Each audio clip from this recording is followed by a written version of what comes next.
Hello, welcome back to the channel. Mamata Machinery Limited and Concord Enviro Systems IPO ఈ రెండిటి గురించి తెలుసుకుందాం. First ఈ రెండిటిని బిజినెస్ చూసి వాటిని కంపేర్ చేసి ఏది మంచి రిటర్న్స్ ఇస్తది అండ్ ఏది లాంగ్ టర్మ్‌కి బెస్ట్ అనేది ఈ వీడియోలో తెలుసుకుందాం. ఫస్ట్ వచ్చేసి మమతా మెషినరీ గురించి మాట్లాడదాం. ఇదొచ్చేసి 1979లో స్టార్ట్ చేశారు ఈ కంపెనీ. వీళ్ళొచ్చేసి మెయిన్‌గా ఈ plastic bags, pouches, packing materials కావాల్సిన ఎక్విప్‌మెంట్ ఏదైతే ఉంటదో అది వీళ్ళు మ్యానుఫ్యాక్చర్ చేస్తారు. లైక్ ఏదైనా ఒక ప్లాస్టిక్‌ని మనం మెల్ట్ చేసి డిఫరెంట్ షేప్‌లో తయారు చేయాలన్నా వాటికి కావాల్సిన ఎక్విప్‌మెంట్‌ని కూడా వీళ్ళు మ్యానుఫ్యాక్చర్ చేస్తారు. అలా మ్యానుఫ్యాక్చర్ చేసి వీళ్ళు డిఫరెంట్ ఇండస్ట్రీస్‌కైతే ఎక్స్‌పోర్ట్ చేస్తుంటారు. Global and ఇంటర్నేషనల్‌గా.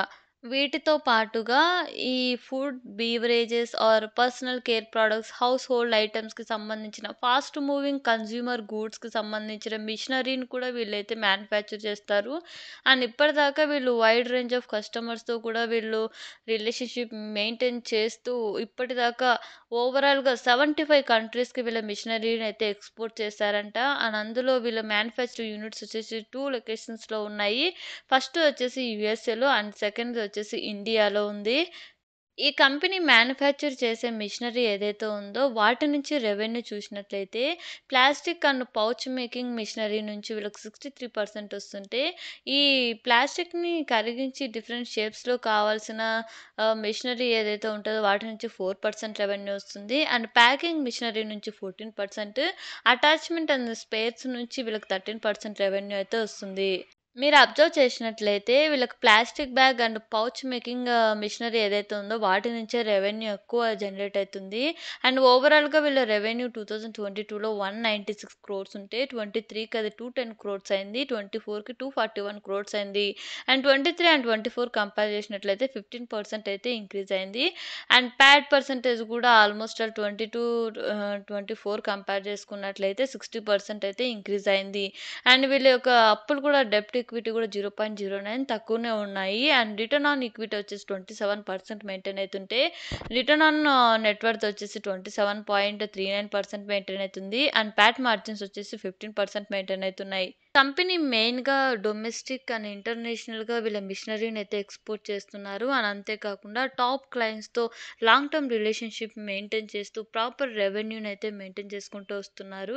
అండ్ ఒకసారి ఐపీఓ డీటెయిల్స్ కూడా చూద్దాం. డిసెంబర్ 19న ఓపెన్ అయ్యి డిసెంబర్ 23న క్లోజ్ అయితుంది. అండ్ ఫేస్ వాల్యూ వచ్చేసి 10 పర్ షేర్. ప్రైస్ బ్యాండ్ వచ్చేసి 230-243 పర్ షేర్. లాట్ సైజ్ వచ్చేసి 61 షేర్స్. అండ్ ఐపీఓ ద్వారా వీళ్ళు 179 క్రోర్ ఆఫర్ ఫర్ సేల్ ద్వారా రైజ్ చేస్తున్నారు. వన్ రీటైల్ మినిమమ్ లాట్ వచ్చేసి 14,823. అండ్ మిగతా డీటెయిల్స్ మీరు ఒకసారి స్క్రీన్‌లో అబ్జర్వ్ చేయండి. నెక్స్ట్ వచ్చేసి కాన్కార్డ్ ఎన్విరో సిస్టమ్స్ లిమిటెడ్ అండి. ఇదొచ్చేసి 1999లో స్టార్ట్ చేశారు. వీళ్ళు water and waste water treatment plants, వాటి యొక్క రీయూజ్ సొల్యూషన్స్‌తో సహా జీరో లిక్విడ్ డిశ్చార్జ్ టెక్నాలజీస్‌ని ప్రొవైడ్ చేస్తారు. లైక్ ఎన్విరాన్మెంట్ ఎలాంటి ఎఫెక్ట్ లేకుండా వేస్ట్ వాటర్‌ని ప్యూరిఫై చేసి వాటిని రీయూజ్ సొల్యూషన్స్‌ని అంటే రీయూజ్ ఎలా చేయాలి, వాటికి కావాల్సిన సొల్యూషన్స్ అండ్ ఈ వేస్ట్ వాటర్ ట్రీట్మెంట్ ప్లాంట్స్ యొక్క డిజైనింగ్, మ్యానుఫ్యాక్చరింగ్, వాటికి కావాల్సిన మెయింటెనెన్స్ సర్వీసెస్‌ని వీళ్ళు ప్రొవైడ్ చేస్తారు. అండ్ ఇలా మెయింటెనెన్స్ సర్వీసెస్‌తో సహా లైక్ ఇన్‌స్టాలేషన్ నుంచి వాళ్ళ యొక్క సర్వీసెస్ నుంచి అండ్ వీళ్ళ యొక్క స్పేర్ పార్ట్స్, వాటికి కావాల్సిన స్పేర్ పార్ట్స్ ఏవైతే ఉంటాయో వాటిని కూడా వీళ్ళు మ్యానుఫ్యాక్చర్ చేస్తారు. అండ్ వాటితో పాటుగా బయోగ్యాస్ ప్లాంట్స్‌ని కూడా వీళ్ళు ఇన్‌స్టలేషన్ చేస్తారు. లైక్ ఆర్గానిక్ వేస్ట్‌ని మనం బయోగ్యాస్‌గా కన్వర్ట్ చేసి వాటిని కుకింగ్ పర్పస్ కోసం లేదా ఏదైనా అనదర్ ఇండస్ట్రీస్ పర్పస్ కోసం యూజ్ చేస్తాం కదా! అలాంటి బయోగ్యాస్ ప్లాంట్స్‌ని కూడా వీళ్ళు ఇన్‌స్టాలేషన్ చేస్తారు. అండ్ దాంతో పాటుగా వీళ్ళు ఇప్పటిదాకా 353 డొమెస్టిక్ అండ్ 24 ఇంటర్నేషనల్ కస్టమర్స్‌కి వీళ్ళ సర్వీసెస్‌నైతే ప్రొవైడ్ చేశారు. లైక్ డిఫరెంట్ సెక్టార్స్‌లో ఫార్మాలో, కెమికల్ అండ్ ఫుడ్ బీవరేజ్‌లో, డిఫెన్స్‌లో, ఆటోమేటివ్, స్టీల్, టెక్స్‌టైల్ ఇలాంటి డిఫరెంట్ వెరైటీ ఆఫ్ సెక్టార్స్‌లో వీళ్ళైతే ఇప్పటిదాకా సర్వీసెస్‌ని ప్రొవైడ్ చేశారు. ఈ కంపెనీకి సంబంధించిన మ్యానుఫ్యాక్చరింగ్ యూనిట్స్ కూడా 2 ఉన్నాయి. ఒకటొచ్చేసి ఇండియాలో, ఇంకొకటొచ్చేసి యూఏఈలో. అండ్ వీళ్ళ ప్రోడక్ట్ ఆర్ సర్వీసెస్ వైస్‌గా మనం రెవెన్యూ చూసినట్లయితే సిస్టమ్ అండ్ ప్లాన్స్ నుంచి 59% వస్తుంటే, స్పేర్ పార్ట్స్ నుంచి 20%, ఓ&ఎం సర్వీసెస్ నుంచి 19% రెవెన్యూ వస్తుంది. అండ్ సిస్టమ్ అండ్ ప్లాన్స్ నుంచి కొంచెం పర్సెంటేజ్ ఆఫ్ రెవెన్యూ అయితే ఎక్కువ వస్తుంది వీళ్ళకి. అండ్ ఓవరాల్‌గా వీళ్ళ రెవెన్యూ మనం చూసినట్లయితే 22లో 337 క్రోర్స్ ఉంటే 23కి అది 350 క్రోర్స్ అయింది. 24కి 512 క్రోర్స్ పైగా అయింది. ప్యాట్ పర్సెంటేజ్ చూసినట్టయితే 16 క్రోర్స్ ఉంటే 22లో, 23లో అది 5 క్రోర్స్ అయింది. 24కి అది 41 క్రోర్స్ అయింది.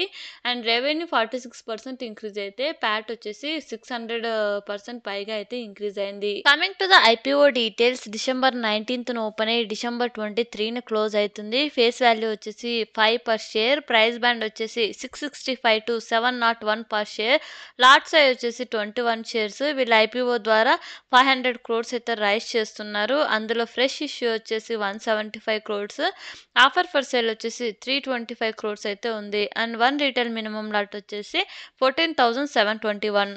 ఈ 2 కంపెనీస్ మనం కంపేర్ చేస్తే Concord Enviro systems limited long term best అని చెప్తున్నాను. ఎందుకంటే వీళ్ళు ఎక్స్‌పెన్సివ్ వాల్యుయేషన్స్‌తో వస్తున్నారు మార్కెట్‌లో. అండ్ మమతా మిషనరీ వచ్చేసి ఆఫర్ ఫర్ సేల్‌లో వస్తున్నారు. ఒకవేళ మీకు ఓన్లీ రిటర్న్స్ కోసమే కావాలంటే మీరు మమతా మిషనరీకెళ్ళొచ్చు. అది 50% మార్కెట్ ప్రీమియం మెయింటైన్ అయితుంది. అండ్ కాన్కార్డ్ ఎన్విరో సిస్టమ్స్ కూడా మీకు లిస్టింగ్ ఇవ్వదని నేను చెప్పట్లేదు. బట్ లాంగ్ టర్మ్ పాయింట్ ఆఫ్‌లో మీకు మంచి రిటర్న్స్ ఇస్తుందని చెప్తున్నాను. అండ్ రీసెంట్ టైమ్స్‌లో కూడా ఎన్విరో ఇన్ఫ్రా లిస్ట్ అయింది 50% ప్రీమియంతో. బట్ ఇక్కడ కాన్కార్డ్ దానికి సిమిలర్ బిజినెస్సే. డిఫరెన్స్ ఏమంటే ఇక్కడ అడ్వాన్స్డ్ టెక్నాలజీస్ ఉన్నాయి. ఈ జీరో లిక్విడ్ డిశ్చార్జ్ అని, బయోగ్యాస్ టెక్నాలజీస్ అని ఇలాంటివి. సో, ఇక్కడ లాంగ్ టర్మ్ పాయింట్ ఆఫ్‌లో చూసినట్లయితే వీళ్ళొచ్చిన వాల్యుయేషన్స్‌తో మనం ఎక్స్‌పెన్సివ్ అయినప్పటికీ లాంగ్ టర్మ్‌లో మీకు మంచి రిటర్న్స్ ఇవ్వచ్చు. మమతా మిషనరీ వచ్చేసి బిజినెస్ ప్రకారంగా బాగున్నప్పటికీ ఒకవేళ మీకు ఓన్లీ లిస్టింగ్ గెయిన్స్ కావాలంటే మీరు మమతా మిషనరీకెళ్ళొచ్చు. అండ్ ఒకవేళ మీరు లాంగ్ టర్మ్‌లో మమతా మిషనరీలో ఇన్వెస్ట్ చేయాలంటే మీ ఓన్ అనాలిసిస్ చేసిన తర్వాత ఇన్వెస్ట్ చేయండి. As my point of view Concord Enviro systems best అని ఈ 2 ఐపీఓస్‌లో కంపేర్ చేసి చెప్తున్నాను. అండ్ నేనైతే ఈ 2 ఐపీఓస్‌కి అప్లై చేస్తాను. అండ్ ఏది లిస్ట్ అయిందో దాన్ని బట్టి నేను లిస్టింగ్ గెయిన్స్ తీసుకోవాలా, లాంగ్ టర్మ్‌కెళ్ళాలా అనేసి నేను చూస్తాను. అండ్ మీలో ఎంతమంది ఈ ఐపీఓస్‌లో ఏది అప్లై చేస్తున్నారో కింద కామెంట్ చేయండి. అండ్ ఇలాంటి మరిన్ని వీడియోస్ కోసం please subscribe to my channel. Thank you for watching.